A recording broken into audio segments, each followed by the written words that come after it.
bonjour. இன்றைக்கு வந்து ஜிமெயில பயன்படுத்தி எப்படியெல்லாம் சொல்லலாம்னு பார்ப்போம் ஃப்ரெஞ்சில். இப்போ ஜிமெயில்னா எனக்கு வலிக்கிறது. இப்போ தமிழில் பார்த்தீங்கன்னா தலைவலின்னு தான் சொல்லுவோம்.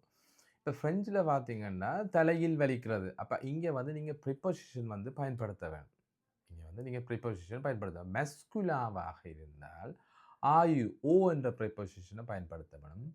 ஃபெமினாவாக இருந்தால் நீங்கள் அலா என்றதை பயன்படுத்துவீங்க. ப்ளூரியலாக இருந்தால் ஆ யு இக்ஸ் என்றதை பயன்படுத்துவீங்க. அதுவும் உச்சரிப்பு ஓ தான். அதே மாதிரி ஒரு பேர்ச்சொல் வந்து ஒருமையாக இருந்து உயிரெழுத்து தொடங்கினால் மெஸ்குலா ஃபெமினா பார்க்க தேவையில்லை. அதுக்கு ப்ரிப்போசிஷன் இங்கே என்ன பயன்படுத்துவீங்கன்னா எல் அப்போஸ்ட்ரோஃப் என்றதை பயன்படுத்துவீங்க. இப்போ பாருங்க, நான் சொல்கிறேன் எனக்கு தலைவலின்னு சொல்கிறேன். அப்போ லத்தெத் என்ற தலை, நான் சொல்ல பாருங்க ஃப்ரெஞ்சில் அப்படின்னு ஜே மல் அலத்தெத். அதே மாதிரி கழுத்துக்கு ஃப்ரெஞ்ச் வந்து லுக்கு. அப்போ ஜே மல் ஓ கூன்னு சொல்வேன். அதே மாதிரி இப்போ கண்கள் வலிக்கிறேன்னு வைப்பேன். அப்போ நான் கண்களினுடைய பன்மை அப்போ ஜே மல் ஓசியூன்னு சொல்வேன்.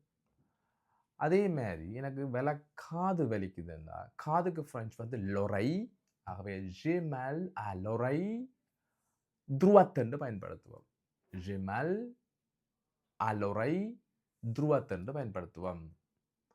அப்போ இங்கே பார்த்தீங்கன்னா இப்போ உடம்பின் பகுதி உங்களுக்கு தெரியுமாக இருந்தால் இதை பயன்படுத்தி நீங்கள் தலைவலி முதுகு வலி என்றெல்லாம் சொல்லிக்கொள்ளலாம். அதை பாருங்க, அது லாப்வத்ரின் என்றால் நெஞ்சு.